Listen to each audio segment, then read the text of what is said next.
Tinha uma fotografia na parede da sala que Marcela evitava olhar diretamente, não porque doía, mas porque havia uma versão dela ali dentro que ela mal reconhecia. Uma mulher de sorriso aberto, cabelo preso de qualquer jeito, de pé num corredor de universidade, segurando 2 copos de café e rindo de algo que o fotógrafo tinha dito. 23 anos, nenhum plano fixo. Uma espécie de coragem que ela ainda não sabia nomear. 11 anos depois, Marcela olhava para aquela fotografia como quem olha para o retrato de uma desconhecida. Não foi Heitor que tirou essa fotografia, mas foi Heitor quem mudou a forma como ela se via dentro dela. A história que você vai ouvir não é sobre traição, não é sobre violência, não é sobre nenhum dos roteiros que você já conhece de cor. É sobre algo mais silencioso e por isso mesmo mais difícil de enxergar de fora. Uma mulher que foi desaparecendo dentro de uma vida que parecia perfeita de longe, até o dia em que ela olhou no espelho e não encontrou mais ninguém lá dentro. E sobre o que acontece quando ela decide, enfim, aparecer. Fique até o fim, porque a virada não vai vir de onde você espera. Marcela conheceu o Heitor quando os dois ainda eram estudantes. Ela no 3º ano de administração, ele terminando o 5º de engenharia, com um projeto de conclusão de curso que estava engasgado há meses por falta de organização. Foi ela quem reorganizou tudo, não por obrigação, por genuíno prazer de resolver o que estava confuso. Ela tinha esse dom. Via o que estava fora de lugar, antes mesmo de entender por que incomodava, montou o cronograma. Redistribuiu as tarefas, formatou a apresentação, treinou com ele até a madrugada, enquanto ele repetia as falas no corredor. Na noite da defesa, Heitor passou com louvor. Ele comemorou com os colegas de curso. Marcela ficou em casa terminando uma prova sua que tinha adiado para ajudá-lo. Esse não foi o momento em que ela deveria ter prestado atenção, mas foi o primeiro sinal. Nos anos seguintes, eles foram construindo uma vida que tinha, de fora, toda a aparência de solidez. Casaram com 26 anos. Compraram um apartamento com 28. Heitor foi crescendo dentro da empresa onde trabalhava. Primeiro como analista, depois como gestor, depois como sócio. E Marcela foi sendo absorvida por essa trajetória como se ela também fosse parte dela. Mas não era. Ela trabalhava, tinha sua própria renda, suas próprias ideias, suas próprias ambições. Mas elas iam sendo colocadas sistematicamente em segundo plano. Sempre havia um motivo. A reunião de Heitor era mais importante. A viagem de Heitor não podia ser cancelada. O jantar de Heitor não poderia ficar sem ela. Marcela foi aprendendo a encolher. Não de uma vez, devagar. Como quem acomoda o corpo numa cadeira desconfortável e vai esquecendo que dói. O dia em que ela pediu o divórcio. A decisão não veio de um episódio único. Veio de uma quinta-feira comum. Marcela tinha chegado cedo do trabalho, preparou o jantar, organizou papéis de uma reunião que ela teria no dia seguinte e esperou Heitor. Ele chegou tarde, como sempre. Comeu sem tirar os olhos do celular quando ela tentou falar sobre a reunião, uma oportunidade que poderia mudar sua trajetória. Ele levantou um dedo sem tirá-lo do celular e disse: "Um segundo." O segundo durou 40 minutos. Quando ele finalmente fechou o aparelho, o jantar tinha esfriado e Marcela estava lavando a louça em silêncio. Ele perguntou o que havia de errado e ela disse nada. Mas enquanto dizia isso, algo se encerrou dentro dela, de forma tão definitiva, que ela sentiu como se uma porta tivesse fechado com chave do lado de dentro. Levou 3 semanas para ela reunir os papéis, mais 2 para encontrar um advogado, mais uma para sentar na frente de Heitor e dizer em voz calma e sem tremor que queria o divórcio. Ele olhou para ela como se ela tivesse dito algo em outro idioma. A cena que ela não vai esquecer. A reação de Heitor não foi imediata. Ele ficou quieto por alguns segundos, com aquela postura de quem está decidindo qual resposta vai causar menos inconveniência para si mesmo. Depois, inclinou levemente o corpo para frente, apoiou os cotovelos na mesa e olhou para ela com uma expressão que Marcela só conseguiria descrever depois, já sozinha, com uma palavra exata: condescendência. Marcela, Ele disse o nome dela como quem diz o nome de uma criança que está defendendo algo absurdo. Você está falando sério? Ela disse que sim. Ele recostou na cadeira, cruzou os braços, e então veio o que ela não esperava. Não porque fosse brutal, mas porque era dito com tanta calma, tanta certeza absoluta, que soou quase gentil. Marcela, você está falando sério? Você não sabe viver sem estrutura, sem alguém organizando as coisas por você. Você vai se perder na primeira semana. Eu conheço você melhor do que você mesmo. Você vai se arrepender disso antes de o mês acabar. Marcela não respondeu. Não porque não tivesse o que dizer, mas porque percebeu, naquele momento, que qualquer coisa que dissesse seria transformada por ele em confirmação de que ela estava agindo de forma emocional, irracional, frágil.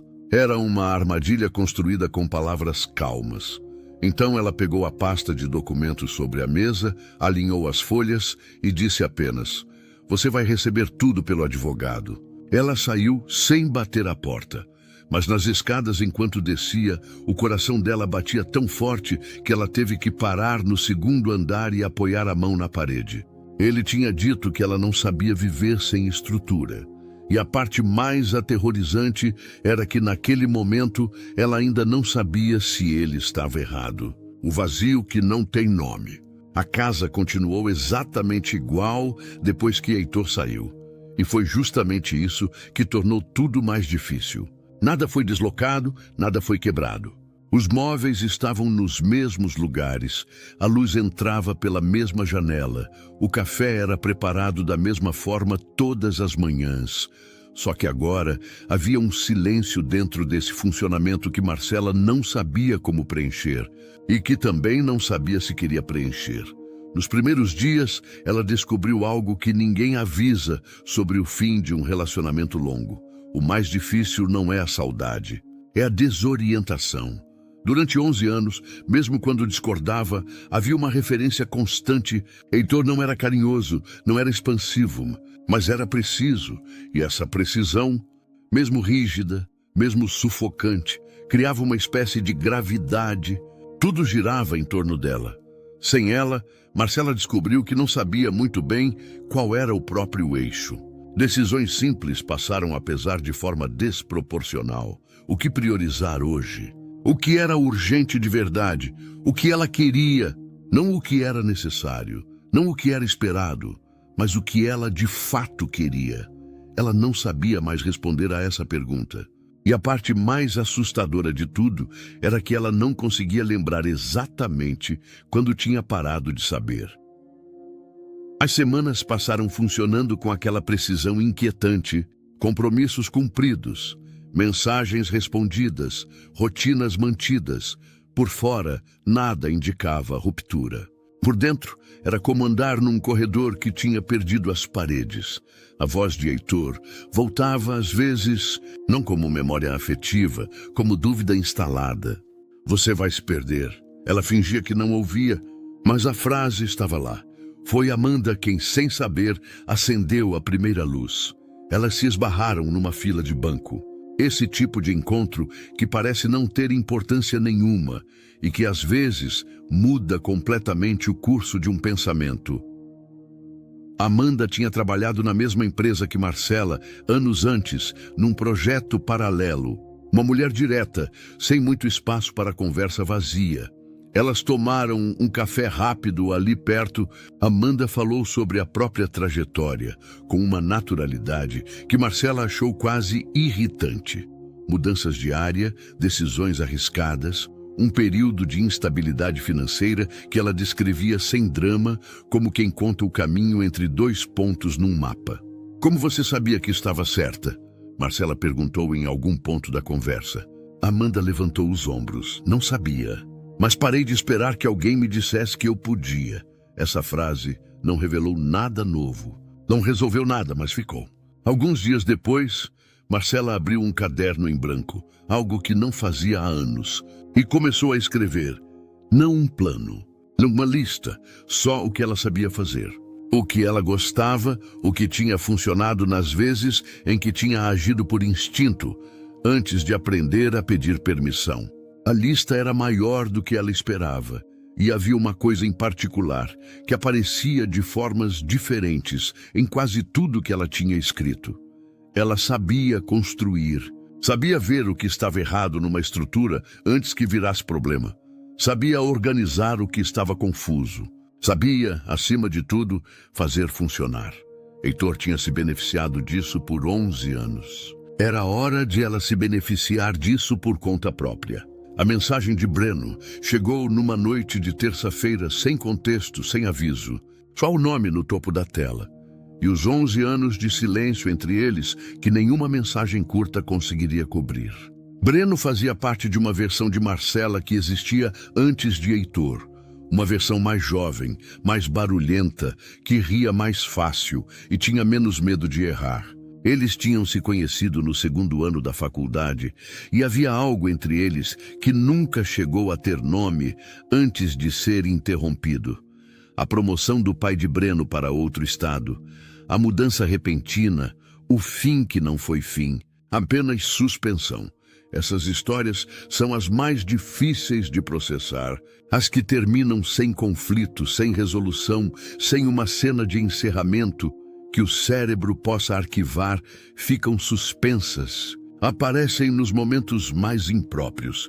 Marcela ficou olhando para a mensagem por um tempo que ela preferiria não admitir. O primeiro encontro foi em um café neutro, num horário de tarde, numa mesa de frente para a rua. Todos os detalhes escolhidos por ela com uma precisão que ela reconhecia como proteção. Breno estava diferente, mas contido, com uma postura que não pertencia mais ao rapaz impulsivo que ela lembrava. Mas havia algo nos olhos dele que ela reconheceu imediatamente, a mesma atenção de antes. Aquela maneira de escutar, como se o que você estivesse dizendo importasse mais do que o que ele ia responder. A conversa foi cuidadosa nos dois lados. Nenhum dos dois tentou atravessar as fronteiras invisíveis que o tempo havia construído. Mas no final, quando estavam saindo, Breno disse uma coisa que Marcela não esperava. Disse que tinha voltado para a cidade depois de saber do divórcio. Ela parou no meio da calçada. Você voltou por causa disso? Não só, mas também. Marcela não respondeu. Caminhou até o carro, entrou, ficou um tempo com as mãos no volante, sem ligar o motor. Ela tinha saído de uma relação onde as decisões eram tomadas por ela sem que ela percebesse. Agora aqui estava alguém que tinha tomado uma decisão por ela. Um gesto que, em outra circunstância, poderia parecer romântico nessa. Parecia um risco que ela ainda não sabia se queria correr. A solução que encontrou foi a mais prática que conseguiu imaginar. Ofereceu a ele uma vaga na empresa que estava começando a montar logística, fornecedores, processos operacionais. A área em que ele tinha se especializado nos anos em que ficaram sem contato. Se ele estava dentro de um contexto profissional, havia regras, havia limite. Havia uma estrutura que impedia que a situação viesse a se tornar outra coisa antes que ela soubesse o que queria. Breno aceitou sem tentar transformar o convite em mais do que era. Isso deveria ter tranquilizado Marcela. Mas, de alguma forma, tranquilizou e perturbou ao mesmo tempo. A empresa que Marcela começou a estruturar não nasceu de um plano bem elaborado. Nasceu de uma observação acumulada ao longo de anos, dentro de um ambiente que nunca foi realmente dela. Dentro da empresa de Heitor, ela tinha visto processos funcionarem mal por falta de organização criativa, tinha visto ideias surgir, ser refinadas e serem comercializadas sem que nenhum crédito fosse claramente dado a quem as iniciou. Ela tinha contribuído. Silenciosamente, sistematicamente, sem assinatura. O setor que escolheu foi o de moda e produção de peças autorais, não por impulso estético, mas por observação de mercado. Havia um nicho específico entre produção independente de qualidade e escala comercial acessível que estava completamente mal atendido. Os primeiros meses foram de construção lenta. Contratos pequenos, testes de materiais, ajustes em fornecedores, falhas pontuais que precisavam ser corrigidas antes de qualquer expansão. Breno era preciso na parte operacional. Sabia onde estavam os custos desnecessários, como renegociar prazos, como garantir que o crescimento não quebrasse a logística. Marcela observava tudo isso com uma atenção que ela não conseguia definir bem. Havia algo no jeito dele trabalhar, sem precisar de aprovação, sem olhar para ela esperando validação, que criava um ruído interno difícil de nomear. Não era desconforto, era estranhamento com a ausência de desconforto.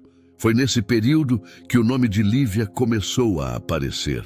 3 indicações independentes em contextos diferentes, todas apontando para a mesma direção. Se você precisa de alguém que saiba posicionar marca, fala com a Lívia. O problema era que Marcela e Lívia tinham uma história, não de conflito aberto, de algo mais sutil e, por isso, mais difícil de resolver. Uma rivalidade silenciosa que tinha moldado como as duas eram percebidas durante anos no ambiente de trabalho. Nenhuma tinha declarado guerra, mas as duas sabiam que havia um território sendo disputado que nunca chegou a ter nome.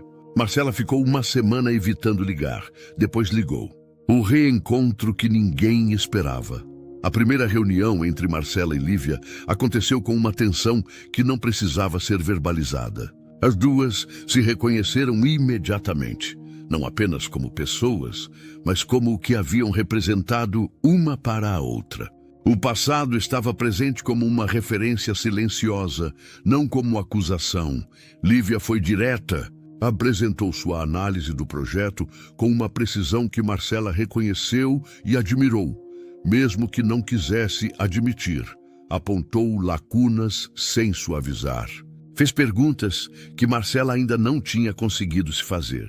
Em determinado momento, uma divergência sobre posicionamento de mercado se prolongou mais do que o esperado.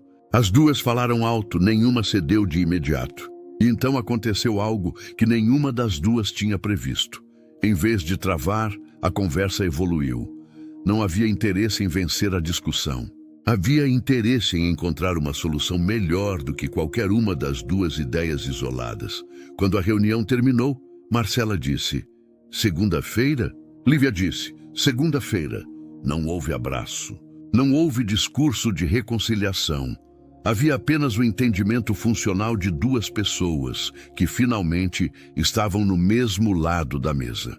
A entrada de Lívia no projeto mudou tudo de forma silenciosa. Não por conflito, por eficiência. As decisões passaram a ter mais precisão, menos imprevisto. O que antes dependia de tentativa e erro começou a ter lógica de execução. Lívia não tolerava lacunas. Se algo não estava definido, ela interrompia. Se um dado estava incompleto, ela exigia revisão. Marcela percebeu com alguma surpresa que aquele ritmo mais exigente não a sufocava.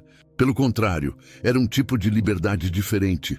Não liberdade de fazer o que queria, sem consequência, mas liberdade de ser responsável pelo que decidia. A empresa foi crescendo de forma consistente, não explosiva, consistente. Novos fornecedores, prazos mais previsíveis, os primeiros contratos de médio porte. Pela primeira vez, Marcela estava lidando com uma estrutura que respondia às suas decisões sem precisar de validação externa. E foi nesse período que o nome de reitor voltou a circular. Não como memória emocional, como dado de mercado. Parceiros comentavam. Fornecedores mencionavam nas entrelinhas. As decisões rígidas dele estavam começando a mostrar sinais de desgaste. O mercado estava mudando e ele não estava acompanhando. Havia uma resistência estrutural na forma como ele geria a empresa. A mesma rigidez que Marcela conhecia tão bem de dentro, que estava agora cobrando um preço. Lívia, numa reunião, disse algo sem endereçar ninguém em particular. Empresas não caem de repente, elas param de escutar antes de cair. Marcela não respondeu, mas a frase ficou. E havia algo inquietante nela, porque Marcela reconhecia aquele padrão não só na empresa de Heitor, em anos da própria vida. A rigidez de quem não consegue mudar, porque mudança implicaria admitir que algo estava errado antes. A diferença agora era que ela tinha saído. O momento em que Breno fazia uma pergunta que ela não esperava. Breno foi o primeiro a perceber que algo havia mudado no comportamento de Marcela. Não porque ela tivesse se afastado. Pelo contrário, era uma presença mais silenciosa, mais observadora. Como alguém que está finalmente ouvindo algo que sempre esteve lá, mas nunca havia escutado direito. Numa noite longa de revisão de estratégia, os três ainda na sala de reuniões, os documentos espalhados, as garrafas de água no meio da mesa, Breno perguntou de forma direta e sem preparação: "Você ainda sente que está construindo algo que é seu? Ou está só provando que consegue construir?" Lívia continuou olhando para a tela do computador, mas Marcela sabia que ela tinha ouvido. A pergunta não tinha resposta imediata, e o silêncio que ela criou foi diferente dos silêncios que Marcela conhecia. Não era o silêncio vazio de quem não tem o que dizer. Era o silêncio cheio de quem está, pela primeira vez, fazendo a pergunta certa. Ela não dormiu direito naquela noite. Ficou com a questão como quem segura uma pedra na mão e não sabe bem se é obstáculo ou fundação. A notícia da venda da empresa de Heitor chegou como dado de mercado.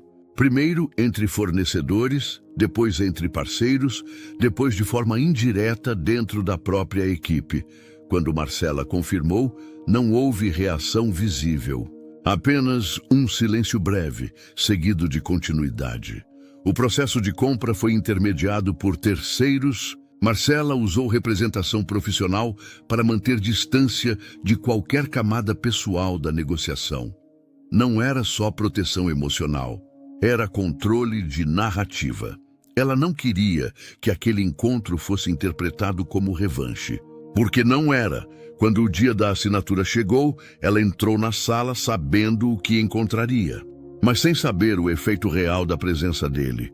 Heitor estava mais contido. A rigidez antiga tinha dado lugar a algo mais difícil de nomear.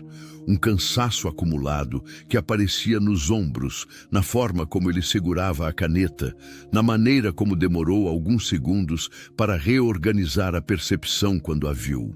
O silêncio entre eles não foi teatral, foi técnico. Duas pessoas que se reconheciam em outro contexto. Heitor falou primeiro, não com agressividade, com uma constatação que soava finalmente honesta. Disse que não tinha entendido o tamanho das próprias escolhas enquanto ainda estava dentro delas. Marcela ouviu sem interromper, e então disse de forma direta e sem tom de lição: Algumas estruturas não falham de repente.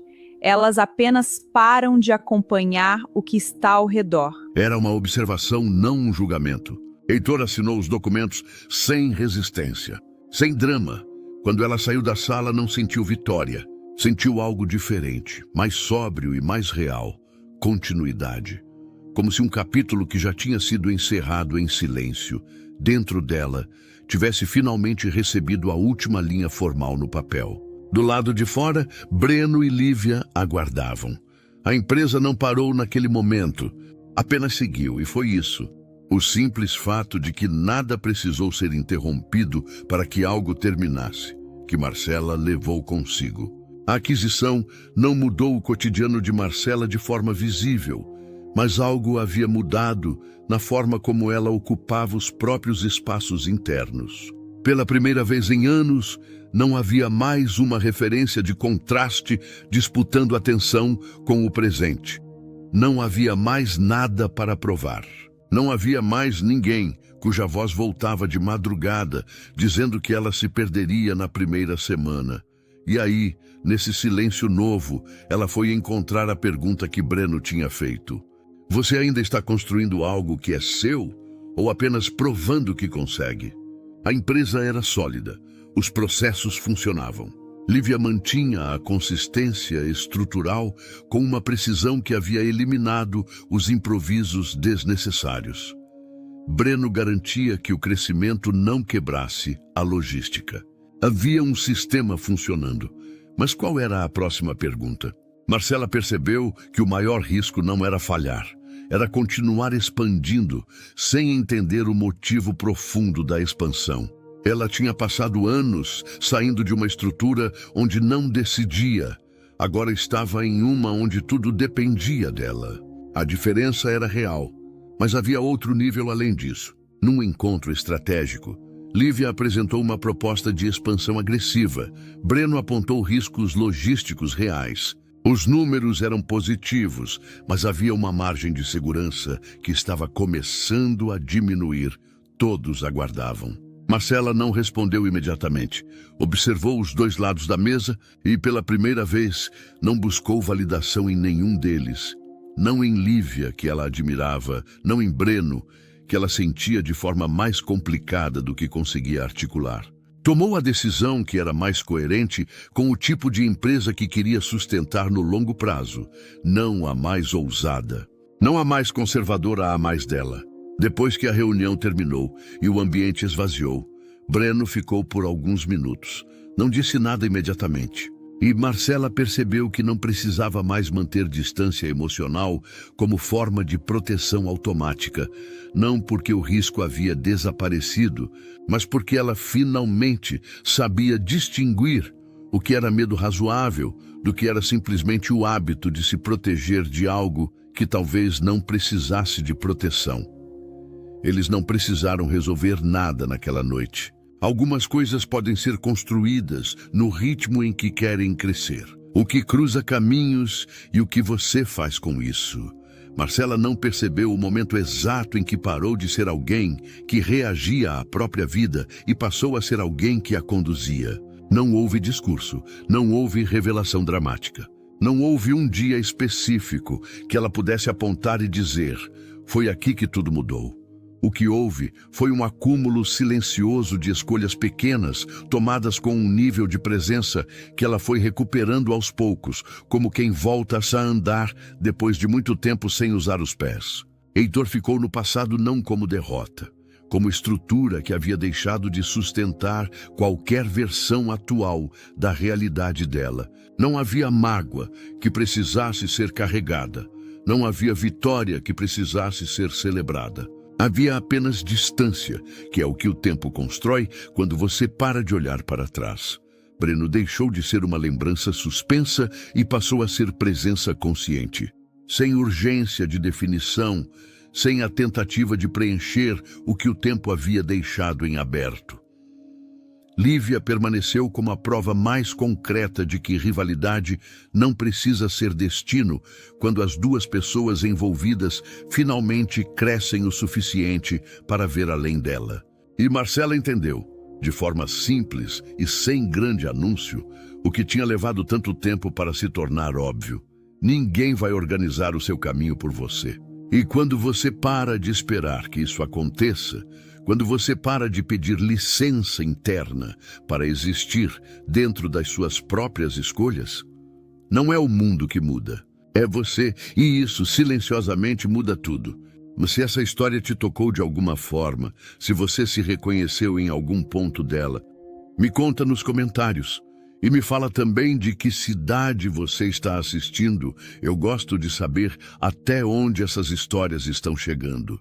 Se inscreve no canal quando destinos se cruzam. Porque aqui a gente não conta só histórias de amor ou de perda, mas também de reconstrução. E esta está começando agora.